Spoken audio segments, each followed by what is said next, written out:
যে হামিদ মণ্ডল তার সঙ্গে যেটা আপনি বললেন যে ওই জয়শ্রী মোহাম্মদের একটা যোগাযোগ জানা যাচ্ছে, তো এই মানে এই রাজ্যের মুখ্যমন্ত্রীর গতিবিধি নজরে রাখা, সমস্ত তথ্য উদ্ধার হওয়া, এটা কতটা উদ্বেগের বা কতটা? আমি রাজীব গান্ধীর হত্যাকাণ্ডের উদাহরণ দিলাম আপনাকে, তো ওটা কি উদ্বেগের ছিল না? অবশ্যই। কিন্তু ঘটেছিল তো। তো এখানেও যদি সাবধানতা অবলম্বন না করা যায় তাহলে ঘটতে পারে এরকম ঘটনা।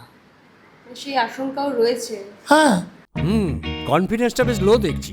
রিসেন্টলি টেস্ট করিয়েছো? হ্যাঁ ডাক্তারবাবু, প্রি টেস্টের পরের দিনই করিয়েছি। ও, তুমি মাধ্যমিক দেবে? তাহলে মক টেস্ট করো। এই নাও মৌলিক লাইব্রেরি সম্রাট এক্সক্লুসিভ মক টেস্ট পেপার। এতে পাবে প্রতিটি বিষয়ে অধ্যায়ভিত্তিক গুরুত্বপূর্ণ নমুনা প্রশ্নপত্র, ইংরেজি, গণিত, আনসিন লেখার বিস্তারিত টিপস, আর প্রতিটি সাবজেক্টের এক্সপার্ট ওপিনিয়ন, যা তোমার কনফিডেন্সকে ফিরিয়ে আনবে মাধ্যমিকের আগে। সম্রাট এক্সক্লুসিভ মাধ্যমিক মক টেস্ট পেপার, এক্সামের কনফিডেন্স বুস্টার।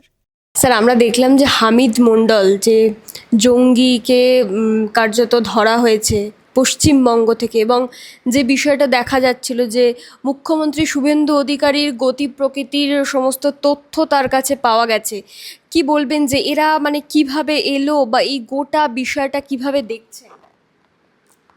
দেখুন, এখানে শাসক দলের পরিবর্তন হয়েছে। তো এই পরিবর্তনে সকলেই খুব সন্তুষ্ট আছেন এরকম কি? তো যারা সন্তুষ্ট নন তারা তো যারা ক্ষমতায় এসছেন তাদের দুর্নাম করার জন্যে, তাদের অপদার্থতা প্রমাণ করার জন্যে কিছু যদি ষড়যন্ত্র করেন তাহলে সেটা তো খুব অস্বাভাবিক নয়। তো আপনারা যেটা বলছেন যে একজন ব্যক্তিকে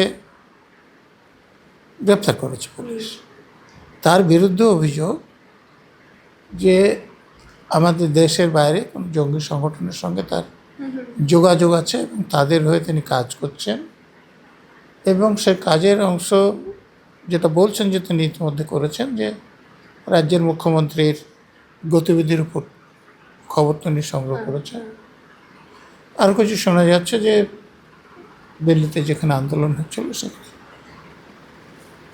নাশকতার জন্য পুলিশের পোশাক জোগাড় করার চেষ্টা করছিলেন, বা এখানে অন্য কোনো মন্ত্রীর কাছ থেকেও তারা ব্যবহার করে কি ক্ষতি করতে চেয়েছিলেন সেটা এখন খুব পরিষ্কার নয়, কিন্তু সেটাও জানা যাচ্ছে। ব্যবহার করা তো এরকম অন্য একটা মেয়েকেও গ্রেপ্তার করা হয়েছে তারপর। তো এটা ধরুন, আপনারা যদি আগে যান, এই যে রাজীব গান্ধীকে হত্যা করা হয়েছিল, তো এরকমভাবে তো তার স্বভাবটা কীরকম, কোনো মিটিং টিটিংয়ে গেলে লোকজন থাকলে তিনি কীরকম ব্যবহার করেন, এগুলো স্টাডি করা ছিল বলেই তো যে মহিলা তাকে এসে প্রণাম করে গুলি করলেন করা সম্ভব হচ্ছিল। তো দেখুন, একজন লোক ধরা পড়েছে, একজন মহিলা ধরা পড়েছে, মানে দুজনকে ধরা হয়েছে। শুধু এরাই যদি পরিকল্পনার সঙ্গে যুক্ত, আর কেউ নয়, তাহলে অন্য কথা। কিন্তু এমনও হতে পারে যে আরও কোনো ব্যক্তি এই কাজের জন্য চেষ্টা করছেন, তাহলে আমাদের বাহিনীর লোকদের কর্তব্য হবে খবর জোগাড় করে তাদেরকে বের করা। কিন্তু মানে এটা তো খুবই একটা আতঙ্কের বিষয় যে পশ্চিমবঙ্গের মধ্যে এরকম জেলার, বর্ধমানের মতন একটা জেলা বা অন্য যে কোনো আরও জেলায় থাকতে পারে যে এরকম জঙ্গিরা লুকিয়ে আছে, তারা এরকম মুখ্যমন্ত্রীর গতি প্রকৃতি হোক বা এই যে দেশের বা রাজ্যের ক্ষতি করতে চাইছে, এটা তো খুবই আতঙ্কের একটা বিষয়। বর্ধমানের এটি তো প্রথম ঘটনা নয়। আপনারা খাগড়াগড়, সেটা তো বর্ধমান জেলাতেই ছিল, এবং সেটা যেখানে ঘটনা ঘটেছিল সেখানে তৎকালীন শাসক দলের পার্টি অফিস ছিল, এবং প্রথমে এটা চালানোর চেষ্টা করা হয়েছিল যে ওটা কোনো গ্যাস সিলিন্ডার ব্লাস্ট হয়েছে, কিন্তু পরবর্তীকালে এনআইএ তদন্ত ভার নেওয়ার পর তো অনেক লোককে গ্রেপ্তার করা হয়েছে এবং তাদের সাজার ব্যবস্থা করা হয়েছে। অতএব যে কোনো জায়গাতেই যারা সন্ত্রাসবাদী কাজ করতে চায় তারা যেখানে সামান্যতম সুযোগ পাবে সেটাকেই ব্যবহার করবে। এদের এদের মানে কিভাবে এদের বিরুদ্ধে ব্যবস্থা নেওয়া উচিত বলে মনে করেন, যেভাবে এরা ভেতরে ঢুকে আসছে বা সমস্ত কিছু এইভাবে নষ্ট করার একটা চেষ্টা পরিকল্পনা করছে? দেখুন, আমাদের পুলিশের লোকেরা যদি ঠিকমতো কাজ করেন, যেরকম করা উচিত, তাহলে এদেরকে রোধ করা যাবে। যেমন আমাদের তো প্রতিটা এলাকার জন্য থানা আছে, থানার লোকদের সঙ্গে এলাকার লোকদের যোগাযোগ থাকে,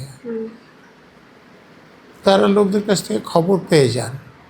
তো পুলিশের এটা একটা কাজ যে কোনো একটা পাড়ায় নতুন কোনো লোক এসছে কিনা, নতুন কোনো লোক যদি আসে তাহলে তার পরিচয়টা কী, তার থেকে কোনো ভয় পাওয়ার কিছু আছে কি না। এই কাজটা আমরা যখন চাকরি করেছি তার আগে থেকে চালু আছে। তো এটা যদি করা হয় তাহলে তো যেই আসুক ধরা পড়ে যাবে।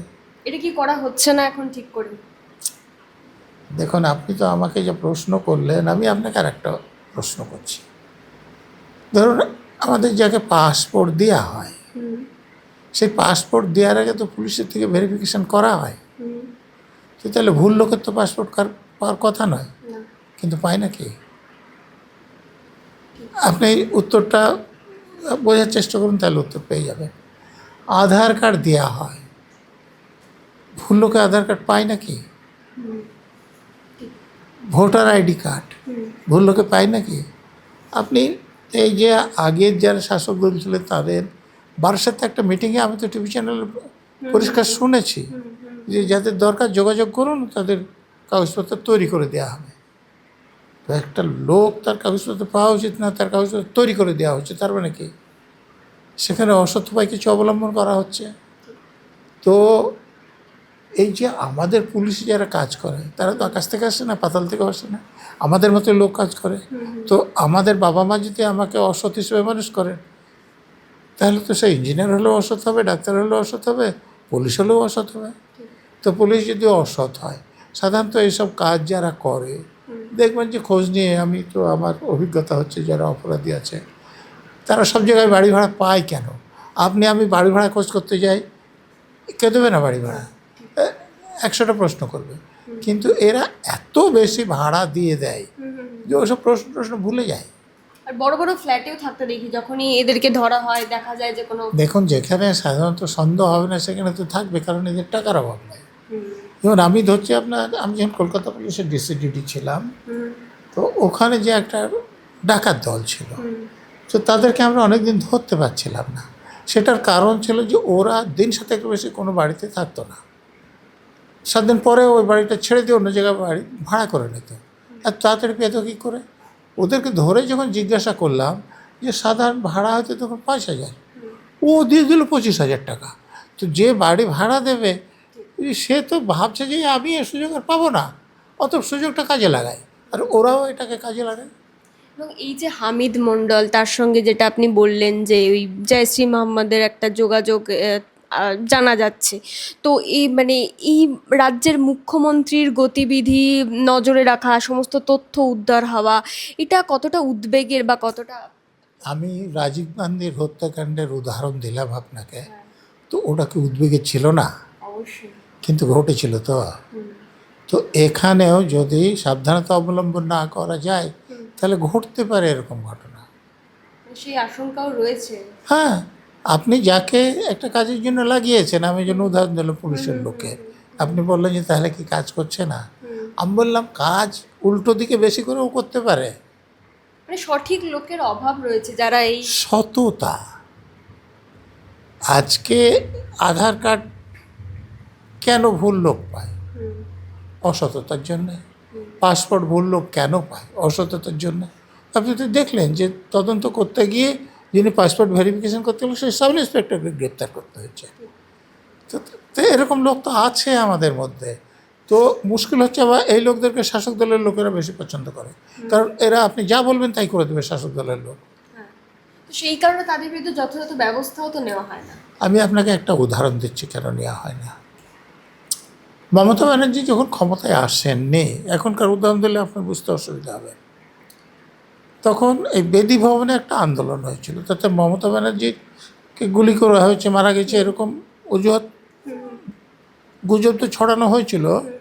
সঙ্গে সঙ্গে যেটা ছড়ানো হয়েছিল যে ওখানে ডিউটিতে ছিলেন এক ডিসি, তার নাম আর.কে. পাসনন্দা, আমার থেকে সামান্য জুনিয়র। তো মমতা ব্যানার্জি কী বলেছিলেন যে আর.কে. পাসনন্দা ওনার ব্লাউজ ছিঁড়ে দিয়েছেন, ওনার হাত কামড়ে দিয়েছে, অন্য অনেক অভিযোগের মধ্যে। আচ্ছা দেখুন, মমতা ব্যানার্জি যখন মুখ্যমন্ত্রী হলেন তখন ওই আর.কে. পাসনন্দা পুলিশ কমিশনার, ওই পদে রাখতেন যদি সত্যি সত্যি ব্লাউজ ছিঁড়তেন বা সত্যি সত্যি হাত কামড়াতেন। একজন কুমারী মহিলা তার ব্লাউজ ছিঁড়ে দিচ্ছে। তার থেকে বড় কথা, পদে থাকলে ওনার বাড়িতে কালী পুজো হচ্ছে, পাসনন্দাকে ডেকে জুতো টুতো খুলে ইউনিফর্ম পরে খিচুড়ি বিতরণ করাচ্ছেন। তার মানে কি সম্পর্কটা, আমার মন্তব্য করা উচিত নেই। আমি আর একটা উদাহরণ দিচ্ছি। এই যে 93 সালের 21শে জুলাই এখনো পালন করে, একটা কাহিনী আছে যে মমতা ব্যানার্জিকে যখন পুলিশের অন্য লোকেরা মারছিল তখন তার প্রাণ রক্ষা করার জন্য একজন কনস্টেবল তার সিনিয়র অফিসারদের দিকে বন্দুক তাক করে মমতা ব্যানার্জিকে বাঁচিয়েছিলেন। সেই লোকটির কিন্তু তখন চাকরি গিয়েছিল সিনিয়র অফিসারদের বিরুদ্ধে কাজ করার জন্য। মমতা ব্যানার্জি 15 বছর চাকরিতে ছিলেন, ওই লোকটির চাকরি কি ফেরত হয়েছে? কেন হয়নি? আর পাসনন্দাকে কমিশনার রাখা হয়েছিল কালীঘাটে, কেন রাখা হয়েছিল? কখনো চিন্তা করেছেন? কারণ জানেন যে পাসনন্দা অন্যের হয়ে যেমন কাজ করতেন আমার হয়েও কাজ করবে। আর এই ছেলেটা যখন আমাকে বাঁচানোর জন্যে সিনিয়রদের উপর বন্দুক তাক করেছে, তো তখনও আমার বিরোধীদের বাঁচানোর জন্য আমার উপর বন্দুক তাক করবে। অর্থাৎ এ লোককে চাকরি দিয়ে আমার কোনো লাভ নাই।